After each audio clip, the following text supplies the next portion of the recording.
yadkhulul nar? Izan? Ke mana? Tak murtad ke? Aku kan. Tapi aku tak tahu sebab dalam bahasa Turki, dalam kainak Turki, dalam apa kita panggil arkib Turki, aku baca murtad. Murtad ni murtad lah, murtad dia panggil sebutannya. Sebab Mustafa Sabri ada tulis dalam 4-5 buku kot dalam bahasa Turki. Dan dia ada banyak buku dalam bahasa Arab, lebih banyak buku dalam bahasa Arab. Baik, kalau ada soalan apa-apa? Kalau ada soalan boleh kawan-kawan boleh naik atas. Sementara tu tadi you tengah bercakap panjang, aku sempat Google jurnal sejarah Isti Malaya. So bila baca dalam ni sebenarnya masalah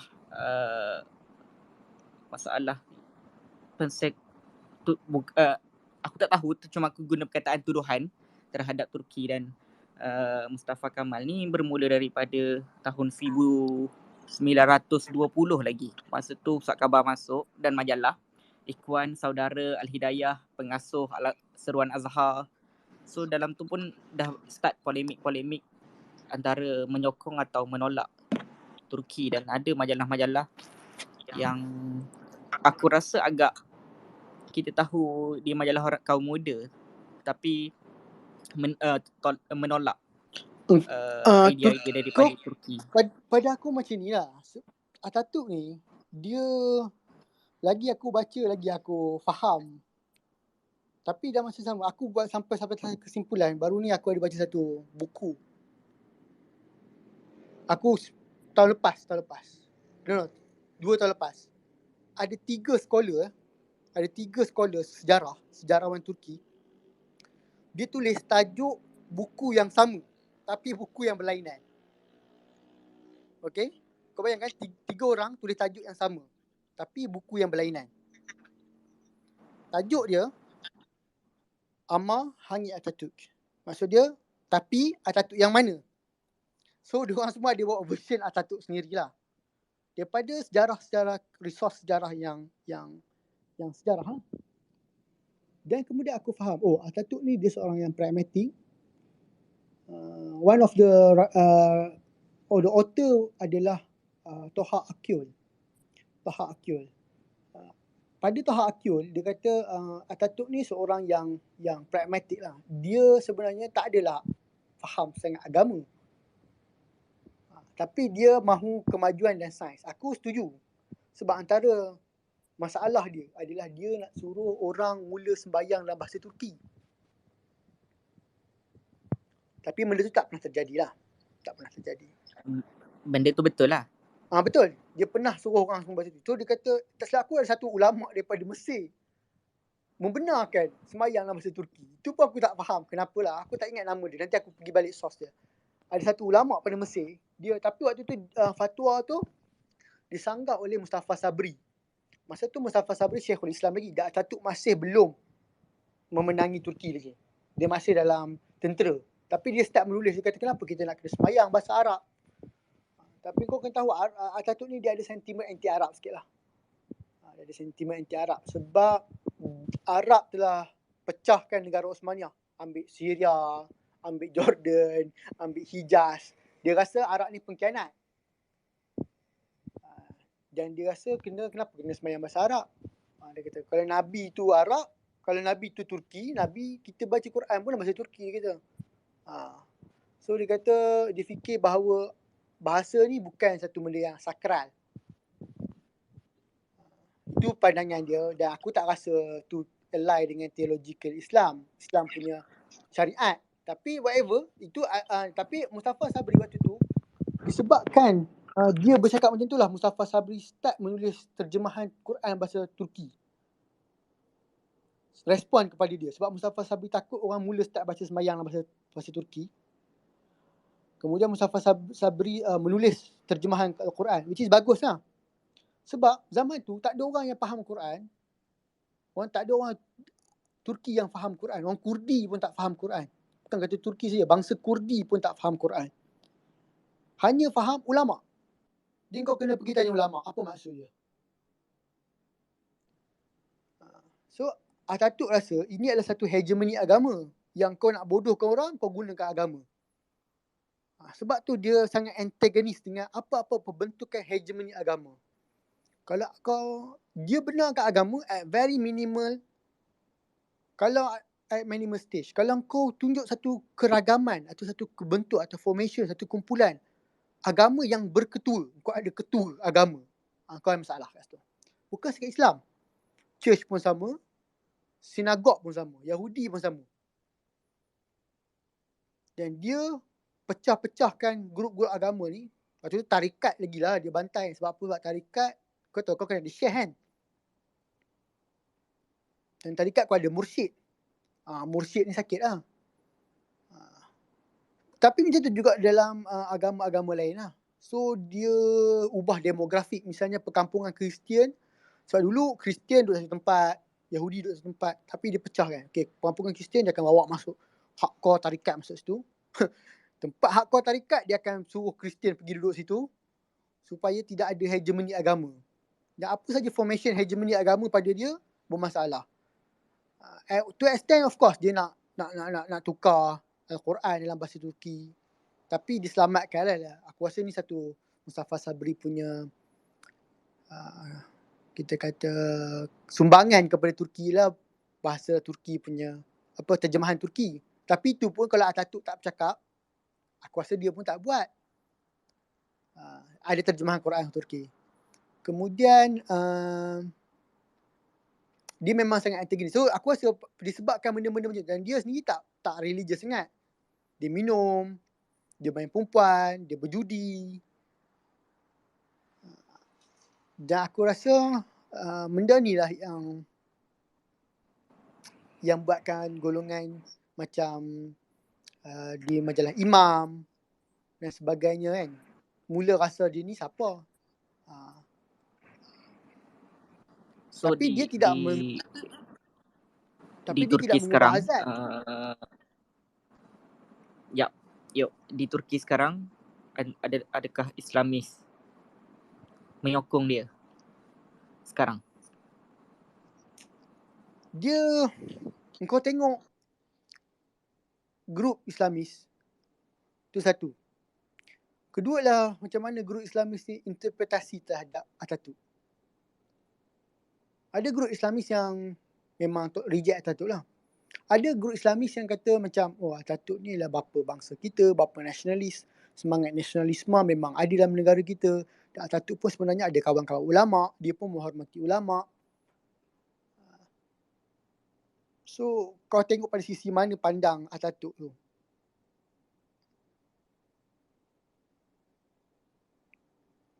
Itu menarik tu persoalan. Ammar hanya Ataturk. Tapi Ataturk yang mana macam tu. Oh, faham. Dia ada, sebab Ataturk ni banyak wajah. Satu hero yang penuh wajah. Dia at the same time dia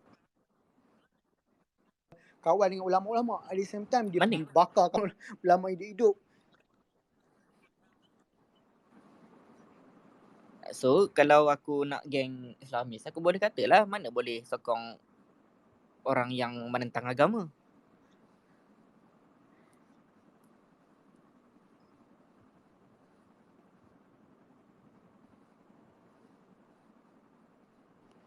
Hello? Macam mana ya? Macam mana? Tak dengar. Tak, kalau aku maknanya aku boleh katalah, kenapa nak sokong orang yang menentang agama kalau macam tu? Pada Ataturk dia bukan penentang agama. Dia penentang hegemoni agama. Hegemoni agamawan. Dia macam tu. Dia menentang agamawan. Dia bukan menentang agama.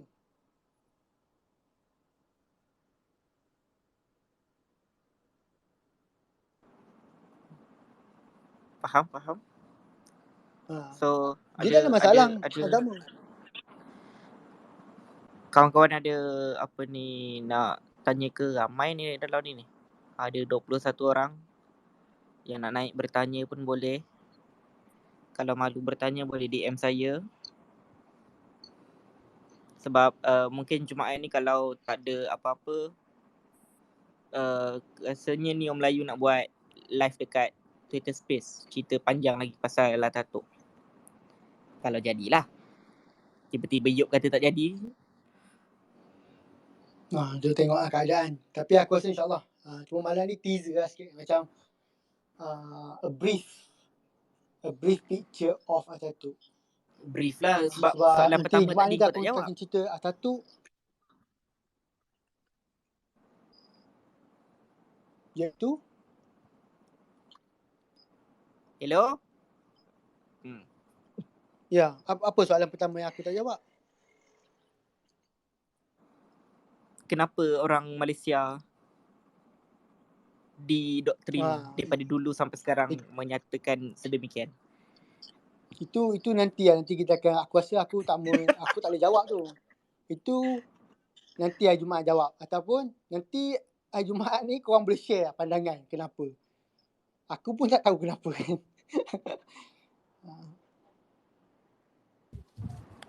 So sebelum kau pergi Turki memang termakan lah apa dia pandangan-pandangan orang Malaysia ni. Sebelum aku pergi Turki memang aku termakan lah. Aku memang termakan. Terhadap Ataturk ni mati tak masuk apa? Mati tak apa orang kata? Tak terima tanah. Itu semua merepek lah. Simbah air sejuk dekat rumah dia. Apa lagi semua tu tak ada kan. Semua tu tak ada. Dia mati ada soalan ni daripada kawan. Secularism jenis Ataturk ni ada terpengaruh dengan Perancis tak? Itu ramai orang cakap lah. Aku dulu percaya macam tu. Aku dulu percaya macam tu. Terutamanya bila Mustafa Akil duk Twitter, oh ni laik celik. Ada pengaruh dengan Perancis. Sebab perkataan sekular dalam bahasa Turki bukan sekular. Dalam bahasa Turki perkataannya laik. Iaitu dari perkataan Perancis, laicite. Dan Ataturk memang pengagum Perancis. Dia memang sangat kagum kepada Perancis. Sebab dia rasa Perancis ada dua benda Perancis yang Ataturk sangat kagum, iaitu Enlightenment dan juga Revolution, French Revolution. Tu kau kena tahulah. Dan Ataturk melihat diri dia macam apa yang dia buat dalam Milli Mujadalah tu ialah macam revolution lah. Macam French Revolution lah. Dan ada pengaruh, iaitu apabila laik ataupun laicite ni di Perancis dia sangat anti agama dalam bentuk public sphere ataupun dalam bentuk awam. Maksudnya kau kemunculan di awam, kau tak boleh pakai tudung di Perancis sampai hari ni. Ataturk ada sedikit begitu. Ada, aku tak boleh katakan tidak. Tapi bukan sepenuhnya. Bukan sepenuhnya ambil daripada Perancis. Sebab dia masih berkawan dengan ulama'. Itu yang menariklah pada aku. Dia masih berkawan dengan ulama'. Itu menariklah aku. Kalau dia betul-betul laicite, dia akan reject any form of, tapi dia apa saja doktrin berbentuk doktrin agama, itu pada dia masalah. Pada dia akan kau mental. Dan betul dia haramkan pakai, bukan haram agama, dia undang-undang dia melarang memakai kopiah. Makan kopiah, larang pakai tudung. Sebab dia rasa ini adalah bentuk agamawan lah, satu bentuk hegemoni agamawan untuk membodohkan rakyat. Pada dia. Masa tu dia tukar lah semua kopiah ni ataupun fez ni, kita panggil tarbus tu, ditukar dengan topi lah. Fedora. Macam mafia pakai tu kan. Ataupun tak berkepala lah. Kalau kau tengok Ataturk banyak dia tak berhati kepala. Tapi kadang-kadang dia pakai topi fedora sebagainya. Dia tak mau pakai tarbus. Sebab pada dia tarbus ni adalah lambang Abdul Hamid zaman dulu. Zaman ketinggalan. Macam tu lah dia punya persepsi. Ada sikit. Tapi tak boleh sepenuhnya. Aku tak boleh kata sepenuhnya.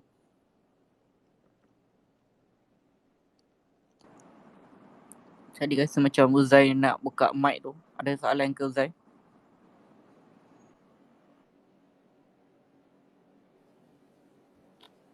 nak tanya sikit.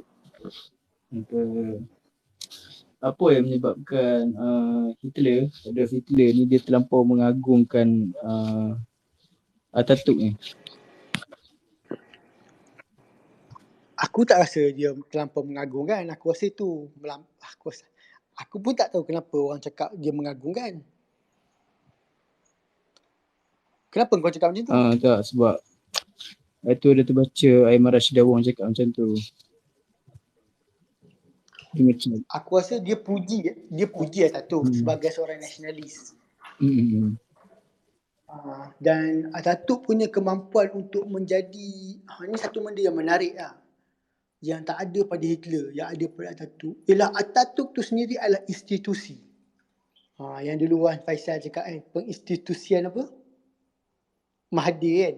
Masa mula-mula ditubuhkan Bersatu kan, dia kata Mahathir ni adalah institusi. Sebenarnya idea tu adalah sebenarnya ada Atatürk, iaitu Atatürk dia tak sebut, tapi dia sendiri menjadi, dia adalah negara dan negara adalah dia. Kalau kau buang Turki daripada Atatürk, itu bukan Turki lagi.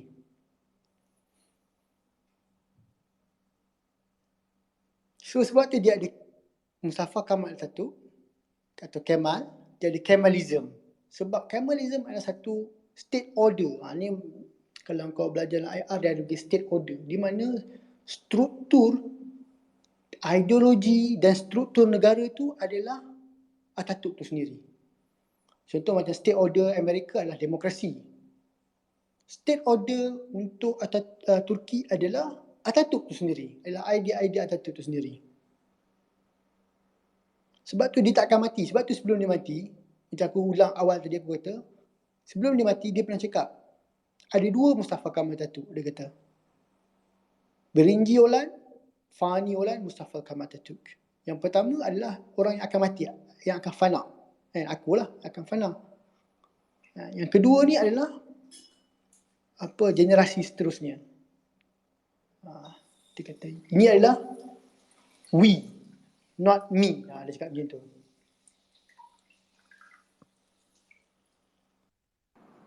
Tiba-tiba makin ramai pula dalam ni. Kita ada Dr. Fahmi, ada Azmi, Nick, Muziro pun ada. Aku buat naik tadi, dia tak layan. Kita cerita pasal Kak Mustafa Kamal daripada sudut pandang orang yang belajar daripada sana di Turki, dan respon terhadap jabatan netizen yang dah delete. Aku ada satu wacana di awal-awal kebangkitan Erdogan dulu. Ada yang mengatakan Erdogan ni adalah reincarnation of Atatürk. Itu juga menarik tau. Nanti aku akan cerita lah nanti. Mungkin sesi akan depan aku akan cerita kenapa Erdogan ni dipandang sebagai the reincarnation of Atatürk. Benda ni pun Aiman Rashidah Wong ada sebut juga lah. Itu satu diskurs yang menarik. Sama ada kau setuju tak setuju. Tapi itu adalah satu diskurs yang menarik. Dia adalah the second Atatürk. Aku agak setuju dan tidak setuju lah. Tapi itu satu benda yang menarik lah. Tapi basically Atatürk ni ialah kenapa Hitler aku rasa kagum. Dia mungkin kagum, tapi aku rasa taklah sampai dia mengagungkan. Kalau dia mengagungkan, dia akan bercakap berkali-kali tentang Atatürk. Tapi aku rasa kalau dia tak mengagungkan, tapi aku rasa dia hanya kagum dan kemampuan Atatürk untuk menjadikan embodiment ataupun menjadikan diri dia tu sebagai sosok dia tu, idea dia sebagai state. Negara adalah Atatürk, Atatürk adalah negara. Sebab dalam constitution dia ada 6 rukun Atatürk. Dalam constitution menyatakan ke-6 rukun ni wajib dipelihara oleh tentera. Jadi apa yang berlaku pun 6 rukun Atatürk ni, nasionalisme, populisme, republicism, nationalism, secularism, populism, secularism, ada enam, dia ada enam dia punya ni lah, dia punya rukun Ataturk. Rukun Ataturk. Dan parti yang ditubuhkan CHP pun kalau kau tengok lambang dia orang pun ada 6 anak panah.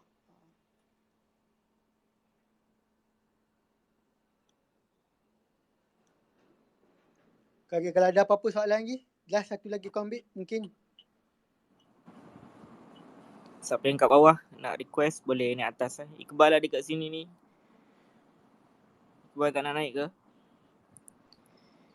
Ada soalan daripada kawan di DM, tapi bila tengok Hagia Sophia ditukar status jadi masjid ni oleh Erdogan, adakah dia cuba nak kurangkan pengaruh Ataturk secara perlahan-lahan? Itu yang menarik tu, itu aku kata. Adakah Erdogan ni the second Ataturk ataupun bukan? Kan? Sebab masa diskurs tu jadi satu perdebatan di Turki, ada orang kata Erdogan ni adalah the second Abdul Hamid. Ada orang kata dia adalah the second Ataturk. Adakah perubahan tu kepada menjadi satu mengurangkan pengaruh Ataturk? Aku rasa ya. Ya, tapi dia sebab Ataturk ni dia adalah satu sosok yang pelbagai wajah. Kau boleh katakan ya, memang nak mengurangkan Ataturk. Mungkin Erdogan dia nak mewujud satu imej yang baru kan, sama ada imej Erdoganism ke, Neo Ottomanism ke, satu state order yang baru. Mungkin. Tapi dia still tak boleh lari daripada bayang Ataturk. Sebab orang yang mampu tukar Hagia Sophia menjadi daripada masjid ke museum adalah Ataturk. Kan? So untuk menukar, dia hanya 3 orang dalam sejarah, iaitu Al-Fatih, Ataturk dan Erdogan. Menukar Hagia Sophia kepada rumah ibadat ke, pada museum ke. At one point ya. Tapi at another point aku rasa dia tak boleh lari daripada bayang Ataturk. Mungkin dia adalah satu sisi Ataturk yang lain yang ditonjolkan. Faham tak? Geng yang falsafah faham tak? Disebabkan Ataturk ni terlalu banyak karakter, kan? Apa yang Erdogan buat ni mungkin aku tak kata ya, mungkin kita boleh bahas panjang nanti Sabtu Jumaat nanti. Tapi mungkin adalah hanya sekadar penjelmaan watak Ataturk yang pelbagai-bagai itu.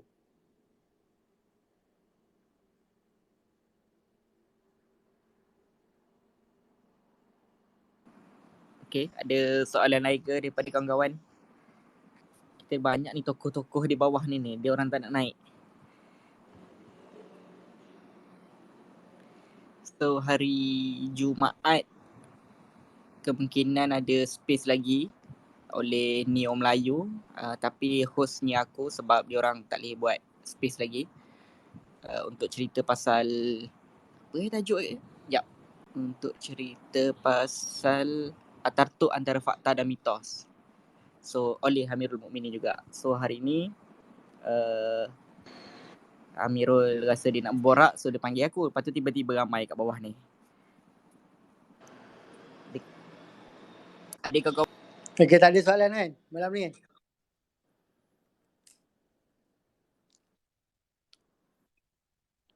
Ada opinion ke?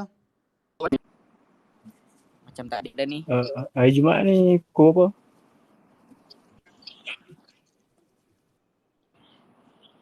$8.40 malam. Okay. Apa nanti aku buat poster lah. Nanti aku post dekat aku punya Twitter dengan Facebook. So kena jawablah soalan pertama aku tadi. Soalan tu aku pun tak dapat jawapan. Sebab Ada lahir-lahir satu dah benda yang tiba-tiba dah menarik kat, lagi orang kata Atatürk tu jahat. bukan setakat satu benda yang aku menarik fakta aku jumpa, bukan setakat Hitler tau mengagumkan Atatürk, Ali Jinnah pun.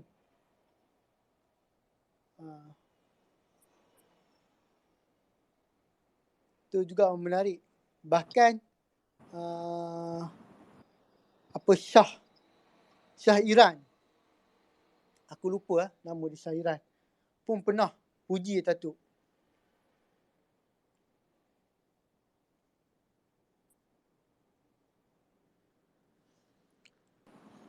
Okay, tak ada soalan lain? Mirul ada nak cakap apa-apa lagi ke sebelum Aku rasa nak kita habiskan? habis kot. Okay, kita nanti akan ada poster susulan kalau ada. Kalau tak ada pun boleh follow saya di Twitter ataupun follow Yop sendiri. Mungkin hari Jumaat ni akan ada balik Twitter Space yang akan dikendalikan oleh saudara Iqbal ataupun aku sendiri.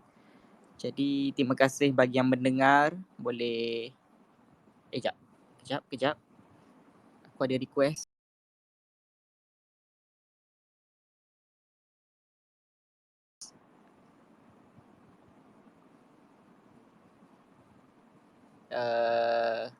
Assalamualaikum. Saya ada soalan yang dulu mungkin ramai ada baca buku Atatürk tulisan Abdul Latif Talib. Boleh tak recommended buku untuk melihat Atatürk dari dimensi lain? Yuk.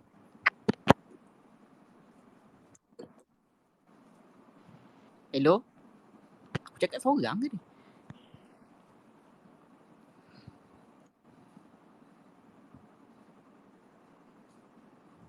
Sekejap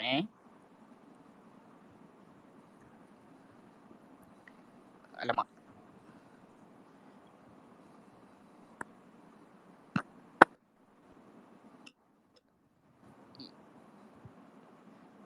Amirul tak okey tu line dia tu. So aku pun tak ada nak jawab soalan daripada saudara Peter ni. Sebab tadi dah kita dah cerita pasal buku Abdul Latif Talib. Tapi bukan cerita isi sangat lah. Cuma cerita pengaruh-pengaruh ramai kawan-kawan yang memang terpengaruh daripada buku ni. So, ada member jawab. Buku IBDE, tajuknya Sultan ke Atatürk. Buku tu rasanya, tapi buku tu dah, kalau tak salah aku dah habis cetak. Mungkin boleh cari kat mana-mana, mungkin ada lagi. Ataupun boleh tunggu cetakan baru kalau ada. Sebab buku tu ramailah orang puji yang dapat sisi pandang baru yang berbeza daripada buku Latif Talib. Yop dah jadi listener dah.